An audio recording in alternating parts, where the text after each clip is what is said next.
चंदन नगर में भगवान शिव की असीम कृपा से प्रजा राजा और राजा के दयालु स्वभाव से बहुत खुश थी। राजा उदयभान सिंह शिव भक्ति में मगन रहते थे और शिव जी के आशीर्वाद से राजा का साम्राज्य काफी फल फूल रहा था। मगर उदयभान सिंह की कोई भी संतान नहीं हो रही थी, जैसे ईश्वर ने अपनी नजर ही उनके ऊपर से हटा ली हो। इस तकलीफ की वजह से राजा चिड़चिड़े और गुस्सैल होते जा रहे थे। उनकी पत्नी रानी पद्मा भी अपने पति की ये चिंता देखकर दुख में डूबी रहने लगी और बीमार हो गई। एक दिन राजा ने अपने सेवकों से कहा, पद्मा की तबीयत अब ज्यादा खराब रहने लगी है, तुम जाकर नगर की सबसे समझदार दाई को लेकर आओ। वो दोनों नगर में चले जाते हैं। उदयभान सिंह भी अपने राजपुरोहित के पास जाता है। राजा जैसे ही राजपुरोहित को देखता है, उसके चरणों में गिरकर फूट फूट कर रोने लगता है। राजपुरोहित इतने बड़े राजा को अपने कदमों में देखकर थोड़ा अभिमान महसूस करता है।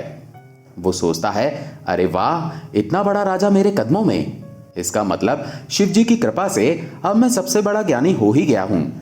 राजा रोते हुए राजपुरोहित से कहता है, पुरोहित जी, मेरा जीवन अंधकार में चल रहा है, ना जाने मेरे शिव मुझसे क्यों रूठ गए हैं, समय बड़ा ही भारी हो गया है। यह सुनकर राजपुरोहित बोला, चिंता मत करिए महाराज, मैंने पहले से ही सब प्रबंध कर लिया है। बहुत जल्दी ही आपका अच्छा समय आने वाला है, मगर उसके लिए मुझे एक जरूरी काम करना होगा। पुरोहित राजा को दिलासा देकर भेज देता है और खुद शिव जी के मंदिर में जाकर पूजा करने लगता है। सेवक नगर की सबसे मजी हुई दाई गंगा के यहां जाते हैं और उससे कहते हैं, चलो, रानी साहिबा की तबीयत खराब है, उनके पास जाना है। गंगा भी मां बनने वाली थी, उसके गर्भ में बच्चा था, पर गंगा अपनी परवाह किए बिना रानी के पास जाती है। गंगा रानी को देखती है और राजा से कहती है, मैं सब समझ गई हूं कि आखिर महारानी जी को क्या हुआ है। गंगा मायूस होकर राजा के पास जाती है। राजा उससे पूछता है, क्या हुआ गंगा, सब ठीक तो है ना? मेरा दिल बैठा जा रहा है, कोई बड़ी बात तो नहीं है ना? गंगा ने कहा, नहीं महाराज, बात तो बड़ी है। यह सुनकर उदयभान सिंह घबरा गया और कहने लगा, मैं जानता था कि मेरा समय बड़ा ही कठिन चल रहा है। शिवजी ने मुझसे अपनी नजर फेर ली है। यह सुनकर गंगा ने कहा, जी नहीं महाराज, इस बार हमारे शिवजी ने आप पर अपना हाथ रखा है। महारानी पेट से हैं, बहुत जल्दी आपके आंगन में नन्हे से बालक की किलकारियां गूंजने वाली हैं। ये सुनते ही राजा खुशी से झूम उठता है। रानी पद्मा भी होश में आ गई थी। वो भी ये बात सुनकर बहुत खुश होती है और गंगा से कहती है, बहन, तुमने मुझे जीने की नई वजह बताई है, मांगो, तुम्हें क्या चाहिए? रानी की बात सुनकर गंगा मुस्कुराते हुए अपने पेट पर हाथ फेरती है और कहती है, रानी साहिबा, एक गरीब औरत के लिए उसकी संतान ही उसकी सबसे बड़ी दौलत है, मुझे कुछ नहीं चाहिए। शिव जी की कृपा से आप दोनों जैसे महाराज और महारानी ने मुझ जैसे गरीब की चिंता की, मेरे लिए वही बहुत है। अच्छा, अब मैं चलती हूं। ये कहकर गंगा वहां से चली जाती है। राजा रानी दोनों बहुत खुश थे। तभी राजपुरोहित आता है और उसे पता चलता है कि रानी गर्भवती है। वो सोचता है, वाह, यह सही मौका है अपना परचम लहराने का। वो राजा से कहता है, देखा महाराज, मैंने कहा था ना कि बहुत जल्दी शिवजी की कृपा आप पर होने वाली है। अब कुछ महीनों में इस महल में एक वीर योद्धा जन्म लेगा और वो आपका उत्तराधिकारी बनेगा। राजपुरोहित की ये बात सुनकर राजा बहुत खुश होता है। वो राजपुरोहित से कहता है, पुरोहित जी, आज तक आपके पूर्वजों ने राजघराने का भविष्य संभाला है, आपके हाथ में हमारा भविष्य है। राजा पुरोहित के आगे झुकता है। पुरोहित इस वजह से पहले से अधिक घमंड महसूस करने लगता है। वो कहता है, चिंता ना करें महाराज, मेरा और शिवजी का ऐसा याराना है कि मैं कुछ मांगूं और वो ना दें, ऐसा हो ही नहीं सकता। अब मुझे महापूजा करने बड़े मंदिर जाना होगा। आप नगर में घोषणा करवा दीजिए कि जब तक मेरी पूजा चलेगी कोई भी उस मंदिर में ना आए। राजा पुरोहित की बात मान लेते हैं और पुरोहित शिवजी के बड़े मंदिर में पूजा करने चला जाता है। दिन बीत जाते हैं, महीने बीत जाते हैं। राजा अपने पुत्र के पैदा होने की आस में दिन रात रानी का ध्यान रखने लगा। एक दिन पद्मा राजा से कहती है, महाराज, आप सिर्फ अपने बेटे के ख्यालों में खोए रहते हैं, मगर यदि बेटा नहीं बेटी हुई तो? यह सुनकर राजा क्रोध में आ गया और बोला, नहीं, ऐसा नहीं हो सकता। एक लड़की हमारे वंश के लिए किसी काम की नहीं, तुम्हें मुझे बेटा ही देना होगा, वरना मैं तुम्हें माफ नहीं करूंगा। पद्मा ये सुनकर सहम गई। उधर गंगा को भी बच्चा होने वाला था और वो दिन आया जब अचानक गंगा के पेट में दर्द शुरू हो गया। वो घर में एकदम अकेली थी। कुछ महीनों पहले उसके पति का देहांत हो गया था। वो हाथ जोड़कर भगवान से प्रार्थना करती है, हे शिव शंभू, मुझे शक्ति देना। आपके इस नन्हे रूप को इस धरती पर लाने से पहले मैं एक बार आपकी पूजा करना चाहूंगी। मगर गंगा के पास कोई मंदिर नहीं था सिवाय उस बड़े शिव मंदिर के जिस पर उस पुरोहित ने कब्जा किया हुआ था। गंगा दर्द में तड़पती मंदिर तक जाती है और पुरोहित से पूजा करने की भीख मांगती है। हे पुरोहित जी, शिव जी तो सबके हैं ना, कृपा करके मुझे मेरे बच्चे के जन्म से पहले शिव की शरण में आने दें। पुरोहित गंगा से चिल्लाकर कहता है, चली जा गंगा, तुझ जैसी तुच्छ औरत की मैं इस महापूजा में परछाई भी नहीं पड़ने दूंगा, चली जा। और पुरोहित गंगा को धकेल देता है जिससे वो मंदिर के पीछे की ओर जाकर गिरती है। वो रोते हुए कहती है, हे शिव शंभू, साथ देना। तभी गंगा मंदिर में रखे शिवलिंग वाली दीवार को पीछे से खोदती है जहां से आधे शिवलिंग पीछे की ओर से बाहर आते हैं और उसे शिवजी के दर्शन हो जाते हैं। गंगा के पास चढ़ाने को कुछ नहीं था। तभी एक कुत्ता मुंह में कुछ बेर दबा के गंगा के पास आता है और उन बेरों को गंगा के पास गिरा देता है। गंगा शिवजी को वो बेर चढ़ाती है और प्रार्थना करते हुए कहती है, शिवजी, मैं जानती हूं आपके लिए भक्तों की जाति कोई रोक नहीं, तो कुत्ते के झूठे बेर भी आप स्वीकार करेंगे। गंगा पास में लगे बेलपत्र के पेड़ पर पत्थर मारकर वहां पत्ता गिरा देती है। तभी वहां एक गाय आकर अपने दूध से भरे थनों को उस जगह पर खाली करने लगती है जिससे शिवलिंग की दूध से सिंचाई भी हो जाती है। ये देखकर गंगा कहती है, प्रभु, ये कैसा चमत्कार है, आपने तो खुद ही अपने भक्तों को यहाँ इकट्ठा कर लिया। अब गंगा के पेट में अधिक दर्द होने लगता है क्योंकि वो दीवार के पीछे थी, इसलिए वो किसी को भी दिखाई नहीं दी। वो दर्द में कराते हुए कहती है, शिव शंभू, मुझे शक्ति देना। और कुछ देर में गंगा के पास बच्चे के रोने की आवाज गूंजने लगती है। गंगा ने एक बच्चे को जन्म दे दिया था मगर गंगा दर्द की वजह से बेहोश हो गई थी। गाय और कुत्ता वहीं खड़े होकर गंगा के बच्चे का रोना देखकर खुद भी रोने लगे। शिवजी गंगा की इस भक्ति से बहुत प्रसन्न थे। उन्होंने अपने आशीर्वाद से गंगा को स्वस्थ कर दिया और गंगा कुछ ही देर में होश में आ जाती है। वो देखती है कि गंगा का बेटा तो गाय के थनों से मजे से दूध पी रहा था और हंस रहा था। तभी बच्चा रेंगता हुआ वहां से मंदिर की दीवार के सहारे जाकर अपने छोटे हाथों में मिट्टी की मुट्ठी भरकर खाने लगता है। गंगा ये देखकर चौंक जाती है और वहां जाकर देखती है तो मिट्टी हटने से जमीन में धंसे हुए एक शिवलिंग बाहर आते हैं। गंगा ये देखकर चौंक गई। तभी वहां से कुछ सन्यासियों की मंडली गुजर रही थी जिनकी नजर गंगा पर पड़ती है। वो सारी कहानी समझ जाते हैं और उसकी मदद करने वहां जाते हैं। वो गंगा से कहते हैं, बेटी, ये संतान ही नहीं बल्कि ये तो साक्षात शिव का प्रसाद है, इसलिए इस बच्चे का नाम शिवा ही होगा। गंगा कहती है, ओम नमः शिवाय। शिव जी ने मेरे मुन्ने के हाथों से धरती को चीरकर दर्शन दिए हैं। वो सन्यासी लोग गंगा को उसके घर तक छोड़ आते हैं और उसके घर में ही शिवलिंग की स्थापना कर एक छोटा सा मंदिर बना देते हैं। अब पूरे नगर में गंगा और उसके चमत्कारी बच्चे की खबर फैल चुकी थी। उधर रानी पद्मावती के पेट में भी दर्द शुरू होने लगता है मगर नगर की बड़ी बड़ी दासियां और हकीम रानी की मदद नहीं कर पा रहे थे। एक दासी ने आकर राजा को बताया, महाराज, अगर जल्दी ही रानी का बच्चा बाहर नहीं आया तो गर्भ में जहर फैलने का डर है, इससे बच्चे और मां दोनों मर सकते हैं। रानी की हालत की बात पूरे नगर में फैल गई थी और ये बात गंगा के कानों तक भी जाती है। मगर शिवा अभी बहुत छोटा था। गंगा तभी अपनी पड़ोसन काजल को शिवा का ध्यान रखने के लिए अपने घर में बिठाकर जाती है। वो काजल से कहती है, महारानी को मेरी जरूरत है, जब तक मैं ना आऊं मेरे शिवा का ध्यान रखना। काजल कहती है, अरे तू आराम से जा, शिवा कोई अकेला तेरा थोड़ी ही है, वो मेरा भी लल्ला है, मैं हूं यहां, तू जा। गंगा फटाफट राजमहल पहुंच जाती है और राजा से कहती है, महाराज, मैं रानी की मदद कर सकती हूं। गंगा और बाकी दासियां रानी की मदद करने कमरे में जाती हैं और कुछ देर में कमरे के अंदर से बच्चे के रोने की आवाज आती है। उसे सुनकर राजा उदयभान और पुरोहित दोनों खुश होते हैं। राजपुरोहित कहता है, देखना महाराज, बेटा ही है, मैंने राजवंश के लिए इतने महीनों तपस्या जो की है। गंगा कमरा खोलती है। गंगा के हाथ में पद्मा की संतान थी।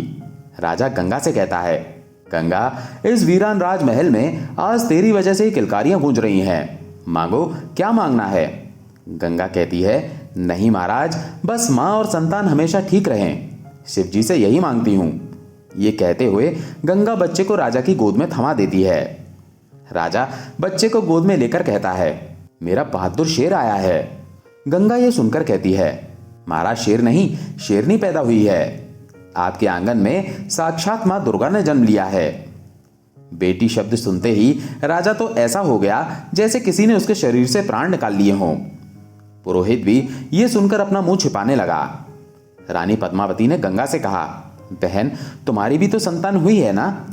गंगा ने कहा, हाँ महारानी जी, ऐसा लग रहा है जैसे साक्षात शिवजी ने मेरी कोख से जन्म लिया हो। मैंने उसका नाम भी शिवा रखा है। रानी ने यह सुनकर कहा, बहुत सुंदर नाम है बहन। शिवजी हमारे बच्चों पर अपनी कृपा बनाए रखें। गंगा वहां से चली जाती है। पद्मा राजा का उतरा हुआ चेहरा देखती है। उदयभान सिंह पद्मा की गोद में अपनी बेटी वापस दे देता है। वो कहता है, पद्मा, मैंने सही कहा था, शिवजी ने मुझ पर से अपनी नजर हटा ली है। जो इतने इंतजार के बाद भी अगर संतान हुई तो वो भी लड़की। अब मेरा वंश कौन आगे बढ़ाएगा? ये सुनकर रानी पद्मा ने कहा, महाराज, बेटा और बेटी में कैसा फर्क? आखिर ये हमारी औलाद है। एक बेटी भी अपने बाबा की उंगली पकड़कर चलना सीखेगी, जैसे कि एक बेटा सीखता है।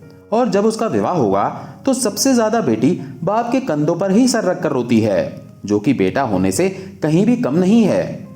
पर राजा उदास होकर वहां से चला गया। राजपुरोहित राजा से कहता है, महाराज, ना जाने ये अनर्थ कैसे हुआ, मेरी महापूजा कैसे विफल हो गई।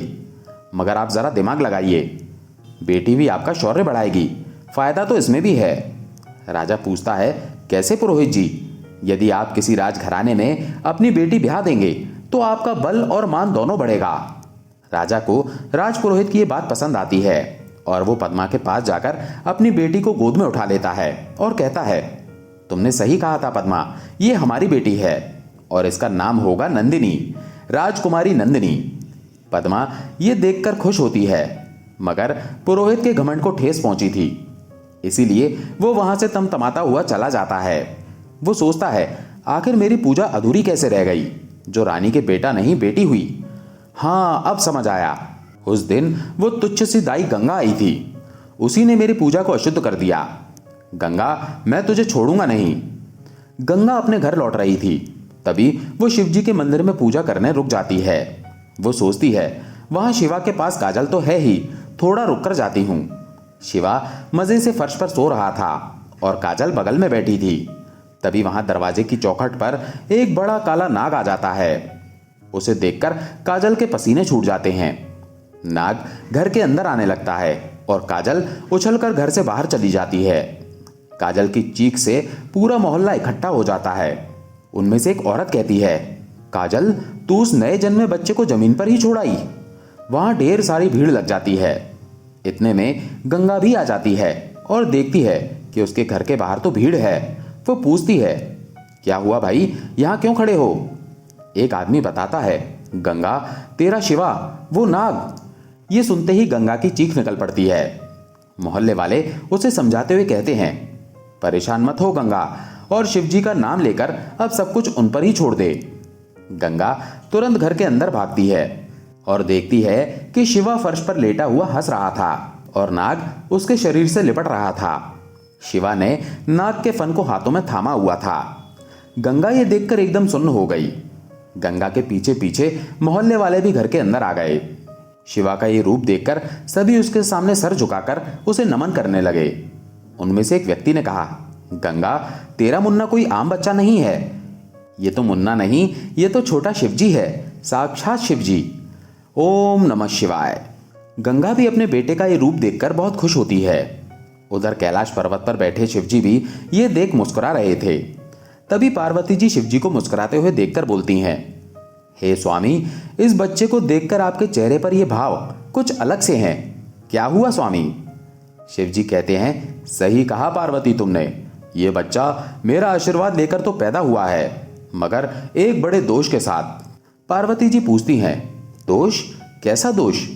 शिवजी कहते हैं, कुछ चीजें समय आने पर ही सामने आए तो बेहतर है पार्वती। ऐसे ही समय बीतता जाता है। उधर राजकुमारी नंदिनी की परवरिश में राजा ने कोई भी कमी नहीं रखी थी। उन्होंने बड़े ही शाही अंदाज में अपनी बेटी को बड़ा किया।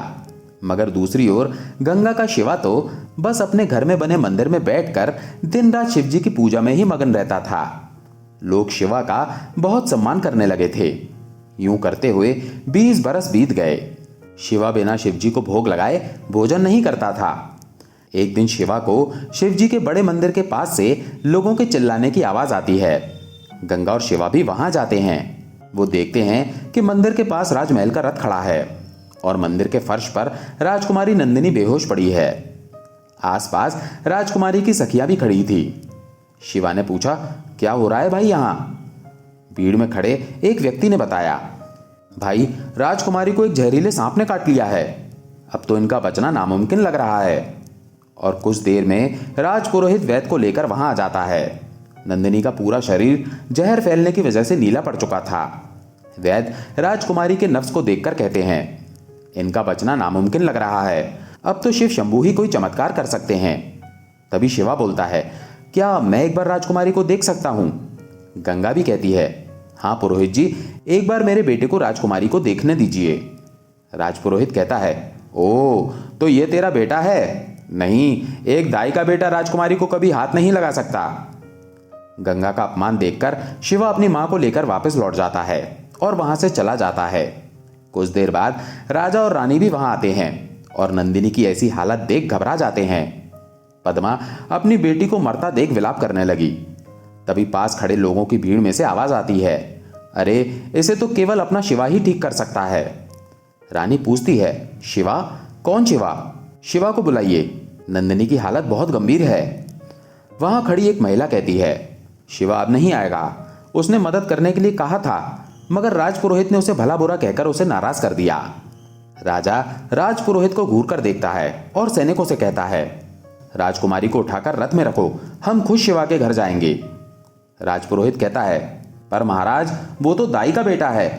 तभी रानी कहती है, पुरोहित जी बस अब चुप हो जाइए। पुरोहित अपना अपमान कराकर एक तरफ हो जाता है और पद्मा और राजा शिवा के घर पहुंचते हैं। गंगा उन दोनों को अपने गरीब खाने में देखकर चौंक जाती है। पद्मा गंगा के सामने रोते हुए हाथ जोड़कर कहती है, मेरी बेटी को बचा लो बहन, उसने तुम्हारे ही हाथों से जन्म लिया था।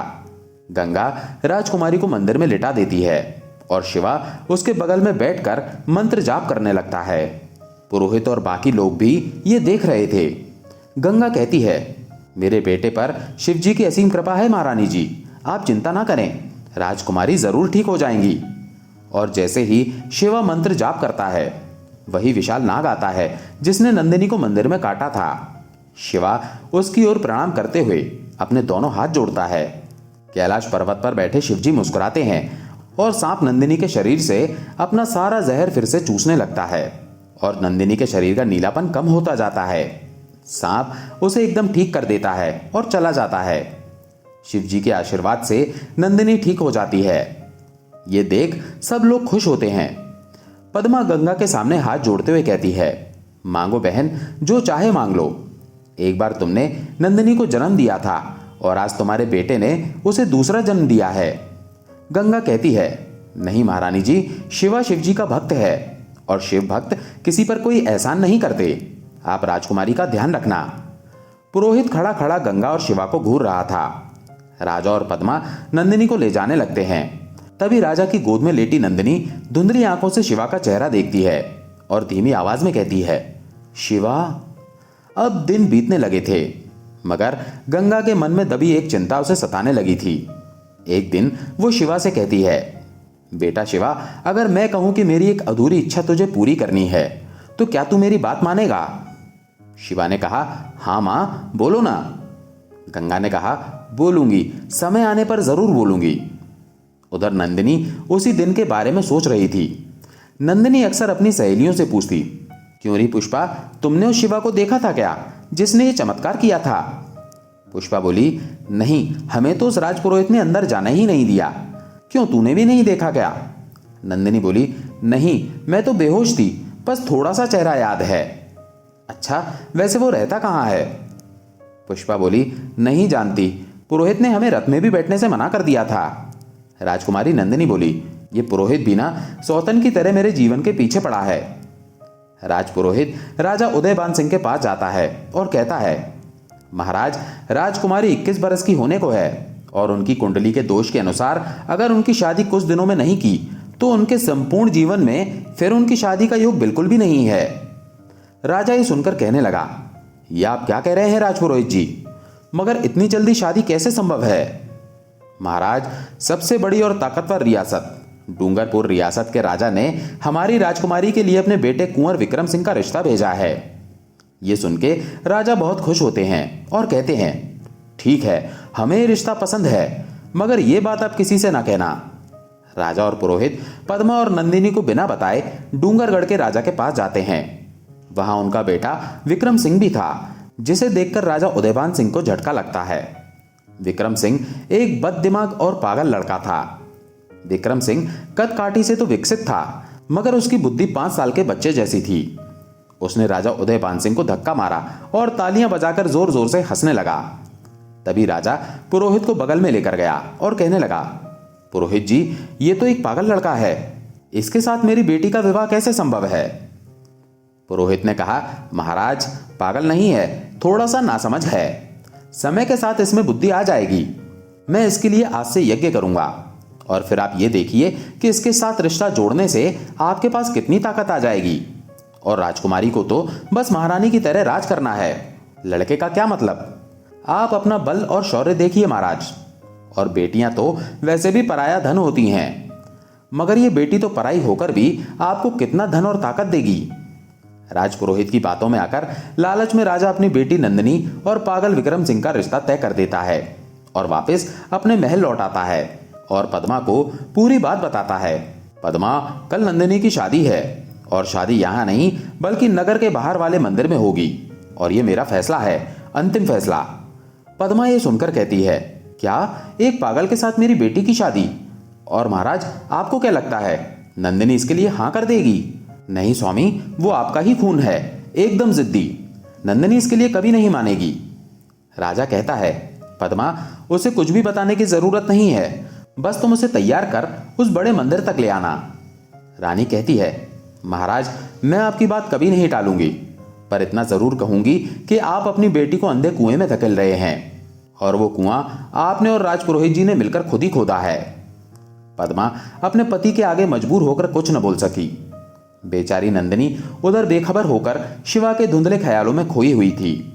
अगले दिन बहाने से पद्मा अपनी बेटी को दुल्हन की तरह तैयार करती है। नंदिनी पद्मा से पूछती है, मां, पर यह सब किस लिए है?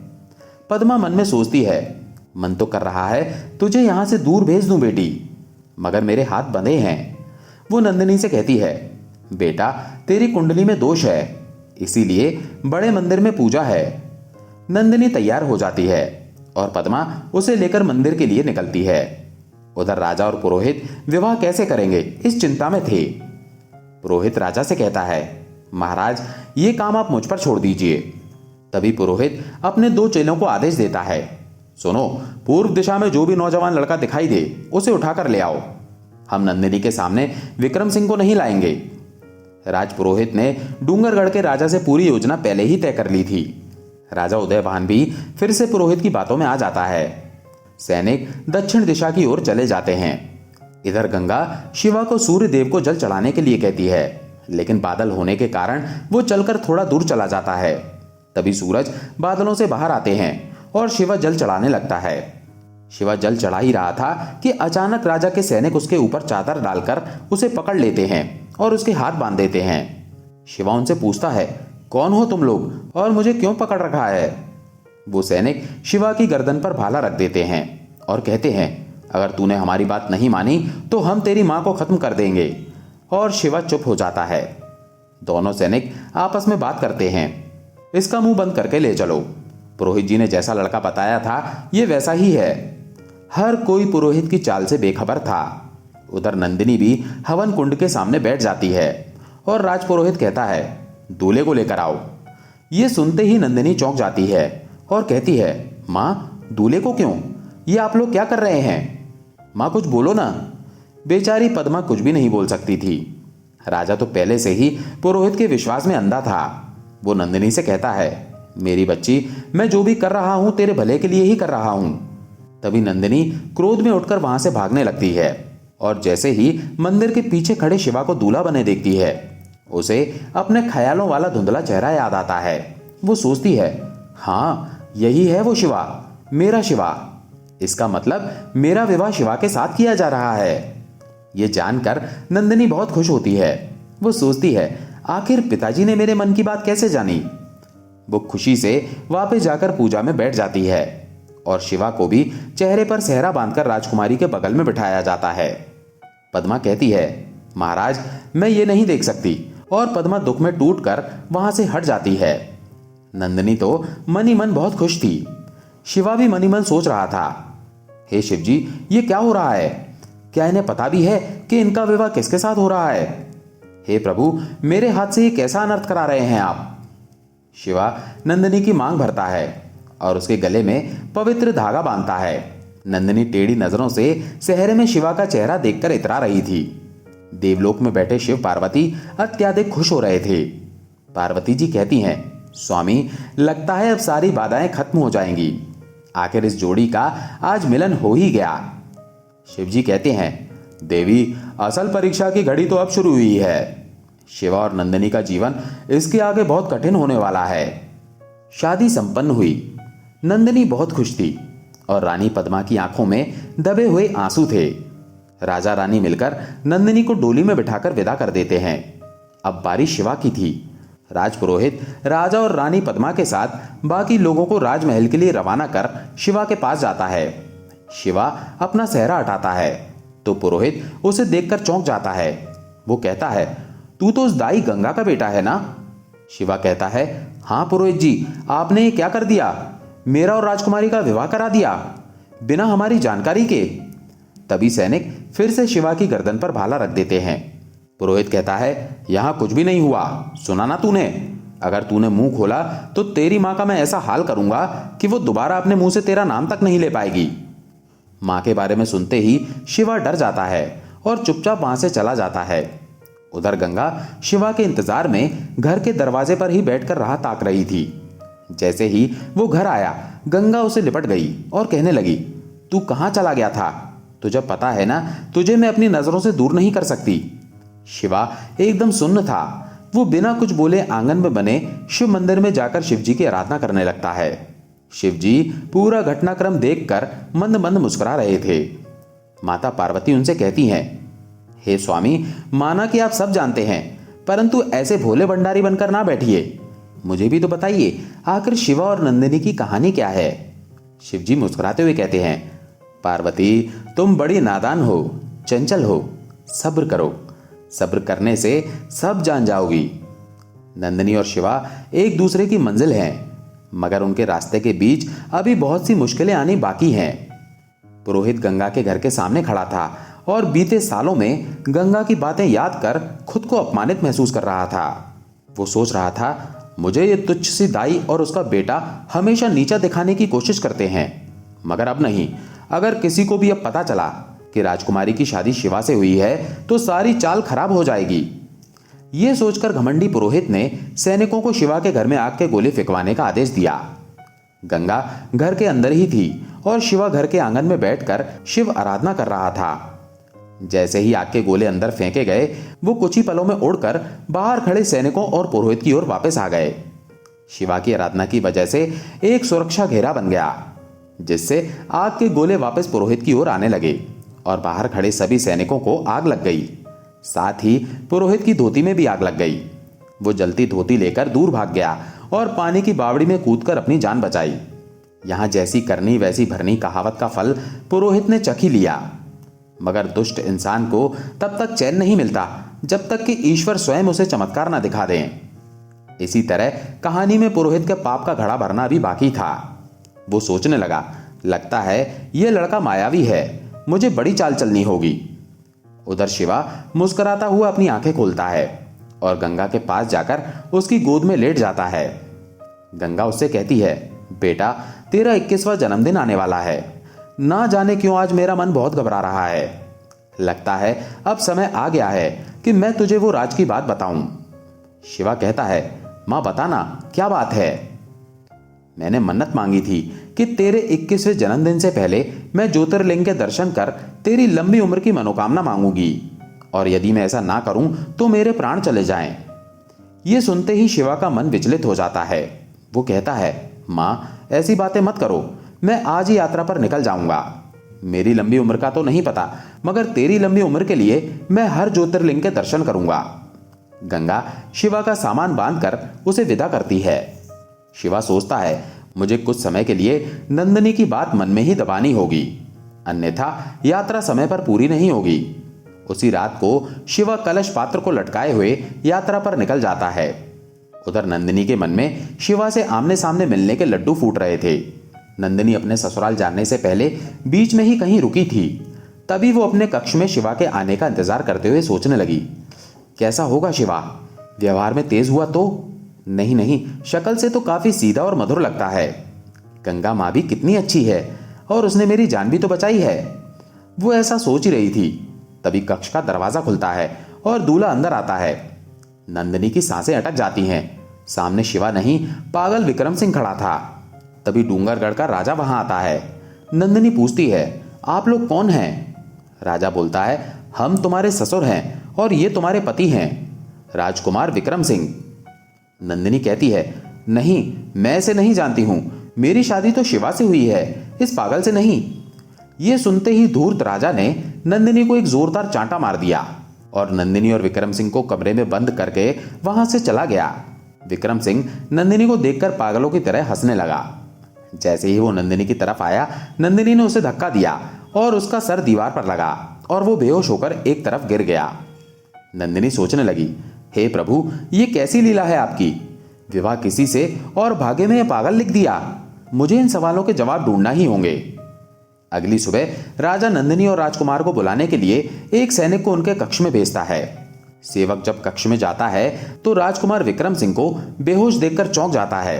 वो वापस आकर राजा को बताता है, महाराज, अनर्थ हो गया, राजकुमार बेहोश पड़े हैं और बहुरानी कक्ष में नहीं है। राजकुमार विक्रम सिंह ये सुनकर पागलों की तरह हंसता है। राजा गुस्से में कहता है, नहीं, ये नहीं हो सकता। इतनी कोशिशों के बाद मैं अपने लड़के का विवाह इतनी सुंदर लड़की से करा पाया। नंदिनी यहां वापस नहीं आई तो मैं उस राजपुरोहित को नहीं छोड़ूंगा। नंदिनी के सवालों ने उसे रात भर सोने नहीं दिया था। वो रात में ही किसी तरह वहां से भाग गई थी। उधर शिवा की भी ज्योतिर्लिंग की यात्रा शुरू हो गई थी। शिवा पूरी रात पैदल चलने के बाद पहले शिव ज्योतिर्लिंग के दर्शन करने पहुंच गया। वो प्रार्थना करते हुए कहने लगा, मेरे शिव जी, अब मेरी मां की रक्षा करना। मैं आपके हर शिवलिंग के आगे नतमस्तक होऊंगा। बस आप मेरी मां की उम्र मुझसे भी लंबी करना, और हाँ, उसकी भी। आप समझ गए ना? शिवा आंखें बंद करता है तो उसे नंदिनी का हंसता चेहरा नजर आता है। शिव जी के कानों में शिवा की कही हर बात सुनाई पड़ रही थी, मगर भोले भंडारी बस मुस्कुराए जा रहे थे। ऐसे ही चलते चलते शिवा अगले शिवलिंग के दर्शन को निकल पड़ता है। दूसरी ओर नंदिनी हाँफती हुई चंदनपुर की ओर बढ़ रही थी, मगर बीच में ही वो अपना रास्ता भटक जाती है। जब नंदिनी को कमरे में बंद कर दिया गया था, वो सोच रही थी, मुझे जल्दी से जल्दी अपने महल में जाकर माँ पिताजी को सच बताना होगा कि उस पुरोहित ने ये सब चाल चली है। तब उसने विक्रम सिंह के बाप और सेनापति की बातें सुन ली थी। उस समय राजा सेनापति से पूछ रहा था, सेनापति, विवाह में जो पुरोहित ने चाल चली थी, क्या उसके बारे में किसी और को भी पता है? सेनापति ने कहा, नहीं महाराज, ये बात तो केवल उन सिपाहियों और पुरोहित के अलावा बस आप और मैं ही जानते हैं। असल में हमने इतनी सफाई से उस लड़के को हमारे राजकुमार की जगह बैठाया था कि एक बार तो उसे भी समझ नहीं आया कि ये क्या हो रहा है। राजा कहता है, शाबाश सेनापति, हमारे कमजोर बेटे के लिए हमें ऐसी ही सुंदर बहू की तलाश थी। इस कन्या के बदले में तो ऐसी कई रियासतें हम उदयबान सिंह के मुंह पर मार सकते हैं। हम उदयबान सिंह से बहुत खुश हैं। नंदिनी अपने पिता के बारे में ऐसा सुनकर हैरान थी। वो सोच रही थी, इसका मतलब है पिताजी इसके बारे में सब जानते थे और अपने स्वार्थ के लिए उन्होंने मेरे रिश्ते का सौदा किया। तभी नंदिनी उन दोनों की आगे की बात सुनती है। सेनापति राजा से कहता है, महाराज, उस लड़के का क्या जिसने असल में राजकुमारी से विवाह किया था? अगर उसने किसी से कह दिया तो? राजा ने कहा, एकदम सही कह रहे हो, हमें उस लड़के से खतरा है। एक काम करो, तुम कल ही उसके घर जाकर आग लगा दो और ध्यान रखना किसी को पता ना चले। नंदिनी ये सब सुन रही थी। वो सोचती है मुझे मेरे शिवा को बचाना होगा, हे शिव शंभू रास्ता दिखाओ। और फिर नंदिनी वहां से भाग जाती है और रास्ता भटक जाती है। अचानक उसे डूंगरगढ़ के राजा के भेजे हुए सिपाही नजर आते हैं। सिपाही उसे इधर उधर ढूंढने लगते हैं और नंदिनी डरी सहमी सी पेड़ के पीछे छिपी रही। वो मन में शिव जी से प्रार्थना कर रही थी, हे प्रभु अपने भक्त की रक्षा करना प्रभु। शिव जी कैलाश पर ध्यान मग्न थे। तभी माता पार्वती को बार बार नंदिनी की पुकार सुनाई देती है। वो महादेव से कहती हैं, स्वामी उस बच्ची को आपकी मदद की आवश्यकता है और आप आंखें भी नहीं खोल रहे। शिव जी ये सुनकर मुस्कुराते हुए आंखें खोलते हैं और कहते हैं, पार्वती शिव तो हर जगह है ना, तो मदद भी हर जगह ही है। शिव जी की कृपा से जंगल में सन्यासियों की एक टोली आ जाती है। पार्वती जी भी ये देखकर मुस्कुराती हैं और कहती हैं, भोले की लीला तो भोले ही जाने। सन्यासियों की नजर डरी हुई नंदिनी पर पड़ती है। उनमें से एक औरत नंदिनी से कहती है, डरो नहीं बेटी, तुम यहां इस फल की टोकरी में छिप जाओ, हम तुम्हारी मदद करेंगे। सारे सिपाही इकट्ठे होकर सन्यासियों की टोली की ओर जाते हैं। वो कहते हैं, रुको हमें तुम सबकी तलाशी लेनी है। और वो लोग सबके चेहरे ध्यान से देखते हैं। वो कहते हैं, इनमें से तो कोई भी नंदिनी नहीं, लगता है वो यहां से भाग गई। सिपाही वहां से चले जाते हैं। उनके जाते ही नंदिनी भी फल की टोकरी से बाहर आ जाती है। वो सन्यासियों से कहती है, आपका बहुत बहुत शुक्रिया। सन्यासियों की टोली में से एक औरत पूछती है, क्या बात है बेटी, तुम परेशान लग रही हो। नंदिनी बताती है, मुझे जल्दी से चंदन नगर पहुंचना होगा, वरना वो मेरे पति को मार डालेंगे। मुझे मेरे पति को बचाना ही होगा। उनमें से एक सन्यासी बोले, बिटिया तुम चिंता मत करो, हम सब भी उधर ही जा रहे हैं। एक बहुत महान देवी हैं, हमें उनके दर्शन करने जाना है। और वो सब लोग नंदिनी को अपने साथ ले जाते हैं और वो सब लोग शिव जी का जाप करते हुए आगे बढ़ने लगते हैं। नंदिनी उन सन्यासियों से पूछती है, बाबा चंदनपुर में ऐसी कौन सी देवी है जिनके दर्शन को आप लोग इतनी दूर से यात्रा करके आ रहे हैं। उनमें से एक सन्यासन बताती है, बेटा वहां गंगा नाम की एक भली औरत है जिसकी पावन कोख से साक्षात शिव के रूप में एक लड़के ने जन्म लिया है। शिवा नाम है उसका, हमें उसी देवी के दर्शन करने हैं। नंदिनी ये सुनकर चौंक गई। क्या कहा आपने? शिवा? शिवा ही तो मेरे स्वामी हैं। क्या मैं भी उन देवी के दर्शन करने आप लोगों के साथ चल सकती हूँ? हाँ बेटी क्यों नहीं, इस लिहाज से तो वो तुम्हारा ससुराल हुआ, और एक पत्नी को उसके घर जाने से रोकने वाले भला हम कौन होते हैं। अब तो हम सबकी मंजिल एक ही है। सब लोग चंदनपुर पहुंचते हैं। उधर पागल विक्रम सिंह के पिता ने उदयभान सिंह के यहाँ भी नंदिनी के लापता होने का संदेश पहुंचा दिया था, जिसकी वजह से उदयभान सिंह क्रोध में आग बबूला हो गया था। राजा पद्मा के पास जाता है और कहता है, सुना तुमने कैसे कर्म किए हैं तुम्हारी बेटी ने। ससुराल पहुंचने से पहले ही अपने पिता के चेहरे पर कालिक लगा दी है। ये दिन देखने से तो अच्छा जिस दिन ये पैदा हुई थी उसी दिन मैं इसका गला दबा देता तो अच्छा होता। अब इस समस्या से मुझे केवल राजपुरोहित जी ही निकाल सकते हैं, वरना ये जंग का ऐलान हो सकता है। पद्मा बेचारी एक बेबस माँ और लाचार रानी थी जो चुपचाप सब सुनती रही। नंदिनी सन्यासियों की मंडली के साथ गंगा के घर के बाहर जाकर शिव जी का जाप करने लगी। ये सुनकर गंगा बाहर आकर देखती है तो सामने नंदिनी खड़ी थी। ये देखकर गंगा चौंक जाती है और कहती है, राजकुमारी जी आप यहाँ, मुझ गरीब के घर। नंदिनी कहती है, ये सब आपसे मिलना चाहते थे। गंगा पूछती है, कौन सब राजकुमारी जी, यहाँ तो कोई भी नहीं है। ये सुनकर राजकुमारी मुड़कर देखती है तो वहां उसके साथ कोई भी नहीं था। कहाँ गए सब? तभी उसे याद आता है कि अचानक उस जंगल में उस मंडली का आना शिव जी का चमत्कार ही था। वो दोनों हाथ जोड़कर शिव जी को नमन करती हैं। शिव जी जैसी लाज मेरी रखी है वैसे ही अपनी हर भक्त की बनाए रखना। गंगा कहती है, राजकुमारी मैं आपकी क्या सेवा कर सकती हूँ। तभी नंदिनी गंगा के पांव छूती है और कहती है, नहीं माँ जी, सेवा तो अब मैं करूंगी आपकी। अपनी माँ से सेवा कराकर मुझे शिव जी की नजरों में गिरना थोड़ी है। गंगा नंदिनी से पूछती है, राजकुमारी जी आप राजमहल से यहाँ कैसे? तभी नंदिनी मुस्कुराती है और आंगन में बने शिव मंदिर पर बेलपत्र चढ़ाने लगती है और कहती है, माँ जी आज तक कोई पत्नी अपने पति का घर छोड़कर मायके में रही है क्या? ये सुनते ही गंगा हैरान हो जाती है। वो कहती है, ये क्या कह रही हैं आप राजकुमारी? नंदिनी कहती है, हाँ माँ जी आपने एकदम सही सुना। शिव जी के आशीर्वाद से कल आपके लाडले शिवा और मेरा विवाह हो चुका है। नंदिनी गंगा को सारी कहानी बताती है और ये सुनकर गंगा रोने लगती है। वो कहती है, जो नहीं होना चाहिए था वही हो गया। नंदिनी कहती है, क्या हुआ माँ जी? आपके मन में कौन सी बात का दुख छुपा हुआ है? मुझे बताइए माँ जी। गंगा कहती है, बेटी, आज तक ये राज मैंने शिवा से भी छिपाया हुआ है। शिवा दिव्य शक्तियों के साथ तो पैदा हुआ है, मगर शिवा के जीवन में एक बहुत बड़ा दोष है। कैसा दोष माँ जी? जिस दिन उसका जन्म हुआ था उस दिन एक बहुत सिद्ध महात्मा की मंडली वहां से गुजर रही थी। उनमें से एक बड़े सन्यासी ने मेरे शिवा की किस्मत की रेखा पढ़ी थी। उन्होंने कहा था, गंगा, तुम्हारा बच्चा अपनी भक्ति के लिए तो जाना जाएगा, मगर इसकी आयु बहुत कम है। शिवा के जीवन पर बड़ा दोष है। इसके 21वें जन्मदिन से पहले ये किसी के साथ पावन बंधन में बंधेगा और जैसे ही ऐसा होगा इसका मृत्यु काल निकट आ जाएगा।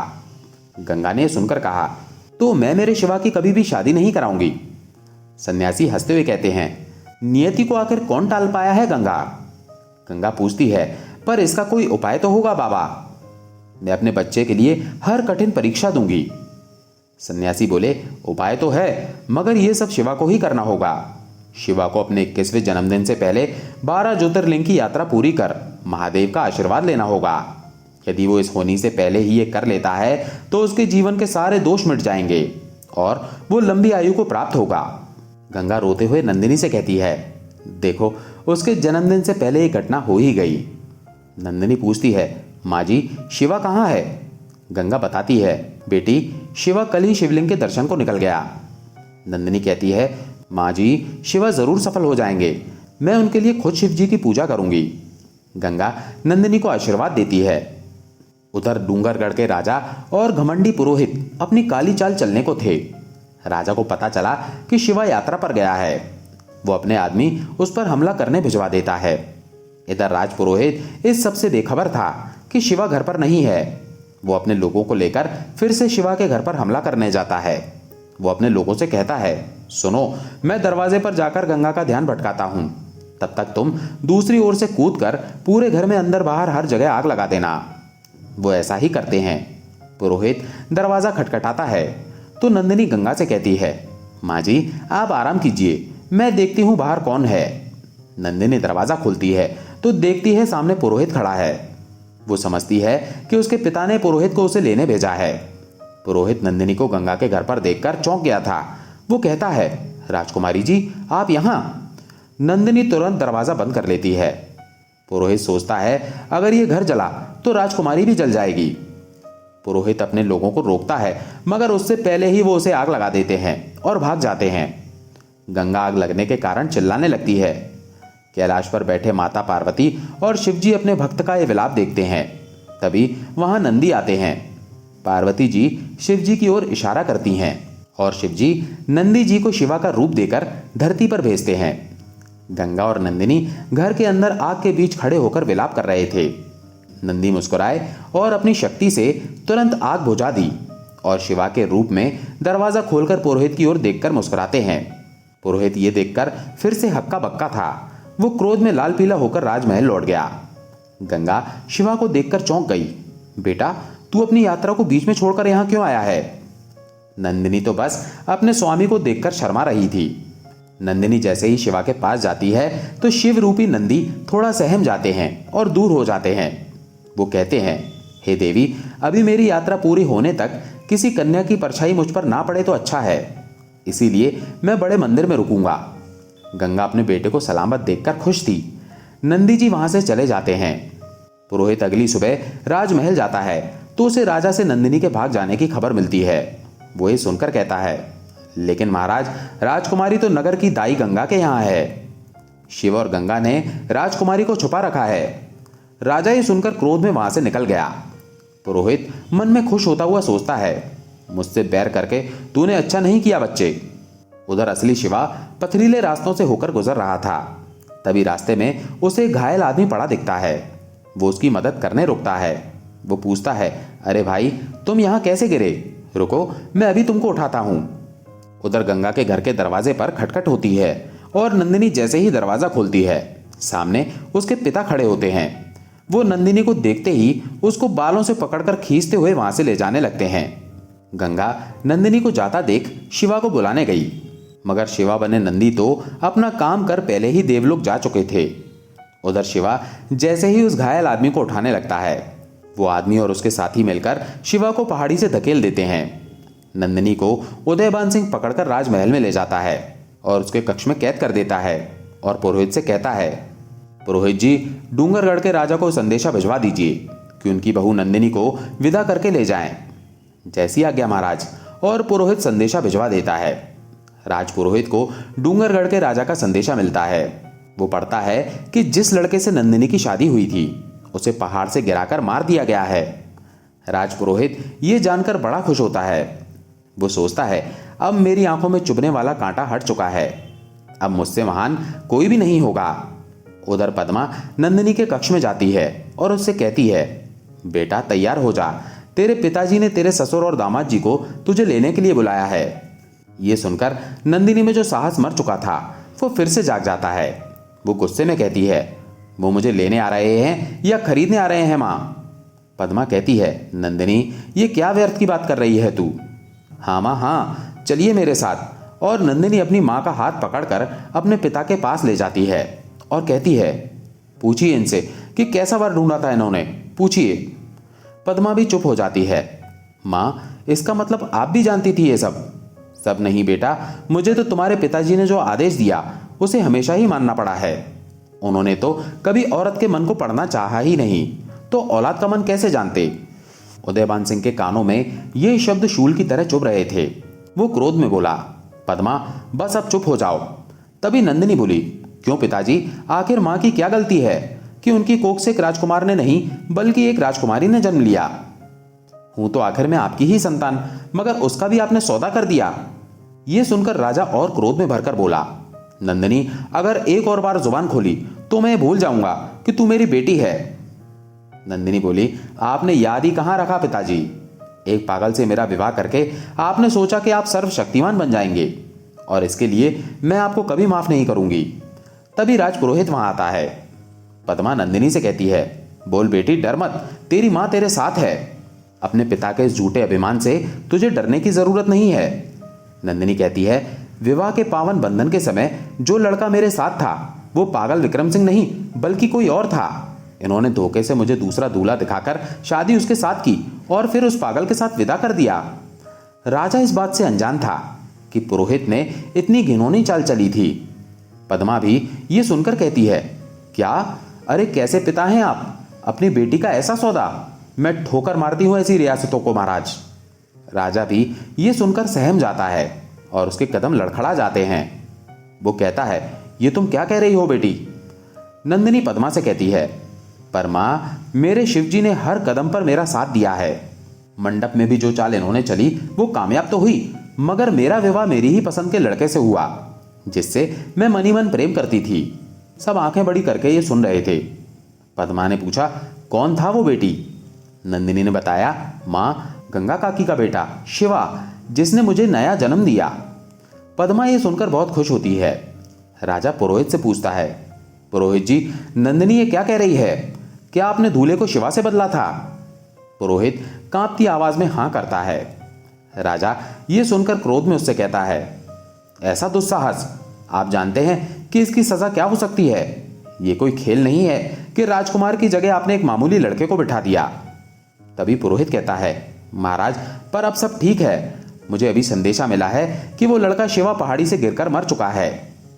ये सुनते ही नंदिनी का विलाप शुरू हो जाता है। वो पुरोहित से कहती है, दुष्ट, ये सब तेरा ही किया धरा है।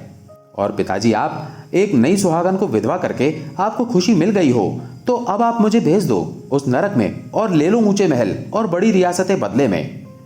मैं नहीं मान सकती कि मेरा शिवा मर चुका है। नहीं, मुझे उसे ढूंढना ही होगा। वो वहां से जाने लगती है। तभी उदयभान उसे रोकता है, नहीं बेटा, तुम ऐसे नहीं जा सकती। पद्मा, हमारी बेटी की आरती करके इसे भेजो। और जा बेटा, शिव भोले तुझे शक्ति दें। ये सुनकर नंदिनी खुश हुई और राजा से लिपट गई। राजा कहता है, शौर्य के लोभ ने मुझे अंधा कर दिया था बेटी, मगर अब एक बाप अपनी बेटी की खुशियों की हत्या किसी को भी नहीं करने देगा। तभी राजपुरोहित बोला, महाराज, अगर डूंगरगढ़ के राजा को नंदिनी नहीं मिली तो युद्ध भी छिड़ सकता है। उदयभान ने कहा, छिड़ने दो पुरोहित जी, अब मुझे कोई फर्क नहीं पड़ता। नंदिनी पर ऐसे सैकड़ों महल न्यौछावर हैं, हमें अब कोई भी परवाह नहीं है। और नंदिनी वहां से चली जाती है। राजा कहता है, पुरोहित जी, आपसे तो हम इन सब के बाद में निपटेंगे। उधर शिवा जैसे ही पहाड़ियों से गिरा था, ऊपर बैठे शिवजी ने अपनी शक्तियों से नीचे फूलों की चादर बिछा दी, जिसकी वजह से शिवा को कुछ भी नहीं हुआ था। तभी वहां से वही सन्यासियों और उनकी मंडली गुजर रही थी, जिन्होंने बचपन में शिवा का नाम रखा था। वो उसे उठाते हैं और अपने साथ ले जाते हैं। शिवा को होश आता है तो वो उनसे पूछता है, मान्यवर, आप कौन हैं? संत शिवा को सब बात बताता है। इतनी ऊंचाई से गिरकर भी तुम बच गए, लगता है तुम शिवजी के पसंदीदा भक्त हो। नाम क्या है तुम्हारा और कहाँ के रहने वाले हो? शिवा बताता है, मेरा नाम शिवा है और मैं चंदनपुर से आया हूं। संत ये सुनकर समझ जाते हैं कि शिवा वही दिव्य बच्चा है। वो पूछते हैं, शिवा, तुम गंगा के ही बेटे हो ना? क्या तुम शिव ज्योतिर्लिंग की यात्रा पर निकले हो? शिवा कहता है, हाँ बाबा, मगर अब लगता है कि मुझे लौट जाना चाहिए।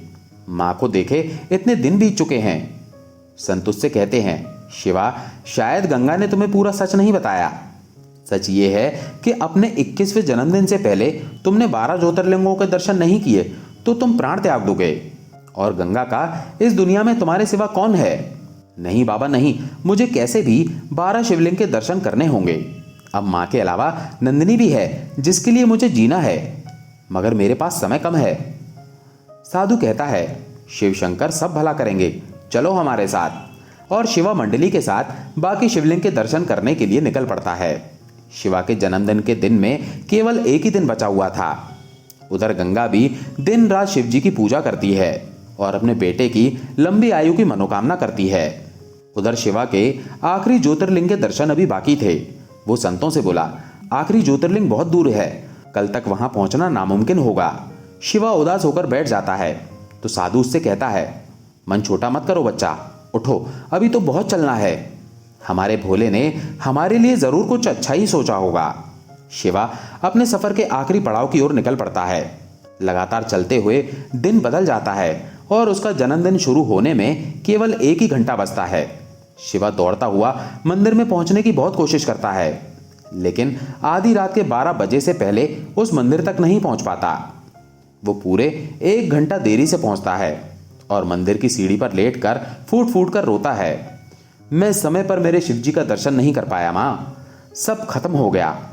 तभी शिवा रोती हुई आंखों से देखता है कि उसके सामने एक लड़की आकर खड़ी होती है। शिवा चौंक कर देखता है कि सामने नंदिनी खड़ी थी। शिवा उससे पूछता है, नंदिनी, तुम यहाँ पर? नंदिनी कहती है, हाँ, मैं यहाँ पर एक पत्नी होने का फर्ज पूरा करने आई थी। नंदिनी राजमहल से आकर तुरंत गंगा के पास गई थी। वहां उसे पता चला कि शिवा को कुछ भी नहीं हुआ। वो गंगा से ज्योतिर्लिंग का पता पूछ के उस तरफ निकल गई थी। आखिरी ज्योतिर्लिंग पर पहुंचकर वो पंडित जी से पूछती है, पंडित जी, मुझे अपने पति के नाम से पूजा करनी है, क्या मैं कर सकती हूँ? पंडित जी उसे कहते हैं, हाँ बेटी, बिल्कुल कर सकती हो। विवाह के बाद पत्नी पति के जीवन में बराबर हिस्सेदारी रखती है, उसके सुख में भी और दुख में भी। ये सुनकर नंदिनी खुश हो जाती है और शिवा के बदले खुद पूजा करती है। वो शिवा से कहती है, स्वामी, इस आखिरी पूजा से आपकी यात्रा पूर्ण हुई और अब आप भी मुझे अपनी पत्नी के रूप में स्वीकार कर सकते हैं, जैसे मैंने आपको उस दिन अपना पति स्वीकार कर लिया था, जिस दिन सांप के जहर से आपने मेरी जान बचाई थी। शिवा ये जानकर खुशी से रो पड़ता है और नंदिनी को गले लगा लेता है। कैलाश पर्वत पर बैठे शिवजी शिवा को आशीर्वाद देते हैं और शिवा का जीवन दोष मुक्त हो जाता है। उधर राजा उदयभान ने डूंगरगढ़ के राजा से समझौता कर अपनी एक रियासत उसके नाम कर दी और उससे छुटकारा पा लिया। पद्मा अपने पति का एक करुणामयी रूप देखकर बहुत खुश होती है। शिवा नंदिनी के साथ गंगा के पास जाता है और सारी कहानी सुनाता है। गंगा कुछ कहती उससे पहले ही राजा के कुछ सिपाही आते हैं और कहते हैं, आप सबको महाराज ने राजमहल बुलाया है। सब सहमे से राजमहल पहुंचते हैं। राजा नंदिनी को गले से लगाता है और शिवा को भी अपना लेता है। पद्मा भी गंगा से गले लगती है और कहती है, बहन देखो, नियति कौन जानता था कि जिस बच्ची को तुमने अपने हाथों से जन्म दिया वही तुम्हारे घर की बहू बन गई। गंगा कहती है, सब मेरे शिव शंभू की कृपा है। अब बारी राजपुरोहित की थी। राजा का दरबार लगता है और सब वहां आते हैं। पुरोहित को भी बुलाया जाता है। राजा कहता है, पुरोहित जी बताइए, अब आपकी गुस्ताखी के लिए आपको क्या दंड दिया जाए। पुरोहित सहम कर कहता है, महाराज गुस्ताखी? कौन सी गुस्ताखी? मैंने जो भी किया है वो इस राजघराने की भलाई के लिए किया है। राजा बोला, भलाई कैसी? आज तक आप जो भी कहते आए वो सिर्फ हमें भ्रमित करने के लिए कहते आए हैं। पुरोहित बोला, महाराज आप शिव के सबसे बड़े भक्त का अपमान कर रहे हैं। अगर मुझे क्रोध आया तो पूरे राज्य को श्राप दे सकता हूं। तभी बीच में शिवा बोल पड़ता है, माफ कीजिए महाराज, मगर मैं पुरोहित जी से कुछ कहना चाहता हूं। पुरोहित जी, आप शिव के भक्त भले ही होंगे, मगर क्या शिव ने आपको अपना भक्त स्वीकार किया है? पुरोहित क्रोध में कहता है, मूर्ख लड़के, तू ये क्या बोल रहा है? शिवा बोला, वही जो आप सुन रहे हैं पुरोहित जी। शिव के भक्त होने का इतना घमंड क्यों है आपको? भक्ति तो आपको कोमल और मधुर बनाती है, अभिमानी नहीं। पुरोहित कहता है, यदि ऐसा है तो तू तेरी भक्ति साबित करके दिखा। राजा कहता है, आप दोनों अपनी अपनी भक्ति दिखाइए। यह सुनकर शिवा कहता है, महाराज मुझे भक्ति साबित करने में कोई रुचि नहीं है, क्योंकि शिव भक्ति मेरे लिए कोई चुनौती नहीं, मगर यदि आप यही चाहते हैं तो मैं तैयार हूं। नंदिनी कहती है, पिताजी अगर आपकी आज्ञा हो तो क्या चुनौती मैं चुन सकती हूं? राजा की सहमति से नंदिनी चुनौती का चुनाव करती है और कहती है, आप दोनों को जलते अंगारों पर चलना होगा और फिर आप दोनों में से जो भी शिव जी को प्यारा है शिव उसकी रक्षा अवश्य करेंगे। पद्मा कहती है, बेटा क्या कह रही हो? तभी गंगा ने कहा, मुझे मेरे शिवा और उसकी भक्ति पर पूरा विश्वास है। दरबार में अंगारे लाए जाते हैं। पहली बारी शिवा की होती है। शिवा एक बार भी सोचे बिना ही अंगारों पर चलना शुरू करने के लिए पांव आगे निकालता है। वो दोनों हाथ जोड़कर आंखें बंद कर शिव जी की आराधना शुरू करता है। वहीं कैलाश पर्वत पर बैठे शिव जी और पार्वती जी ये देख रहे थे। शिव जी मुस्कुराते हुए शिवा के ऊपर अपनी शक्ति डालते हैं और नीचे शिवा जैसे जैसे कदम आगे बढ़ा रहा था वैसे वैसे वे अंगारे फूलों में बदलते जा रहे थे। दरबार में बैठे सभी लोग ये देखकर हाथ जोड़ लेते हैं और शिवा चुनौती में पुरोहित की बारी आने से पहले ही सफल हो जाता है। मगर बारी तो पुरोहित की भी आती है। फिर से जलते अंगारे मंगाए जाते हैं और पुरोहित जलते अंगारे देखकर भय से कांप जाता है। वो जैसे ही पहला पांव रखता है जलते कोयले से उसका पांव जल जाता है और वो उछलकर दूर जाकर गिरता है और कराते हुए कहता है, नहीं मैं इन अंगारों पर नहीं चल सकता, मुझे बहुत दर्द होगा। शिवा पुरोहित को उठाता है और उसके पांव पर मलहम लगाता है। ये देख पुरोहित हैरान था। शिवा कहता है, पुरोहित जी निसंदेह आप शिव के सच्चे भक्त हैं, मगर भक्ति घमंड की वजह कभी नहीं बन सकती। आप शिव को मन से याद कीजिए, अपने ज्ञान से नहीं। ये सुनकर सभी लोग तालियां बजाने लगते हैं। पुरोहित बहुत शर्मिंदा होता है और अपना सर झुका लेता है। दोस्तों, आपको ये कहानी कैसी लगी? अगर कहानी पसंद आई हो तो वीडियो को लाइक करके कमेंट में ओम नमः शिवाय जरूर लिखें। चैनल पर अगर पहली बार आए हैं तो चैनल को सब्सक्राइब जरूर करें। ओम नमः शिवाय।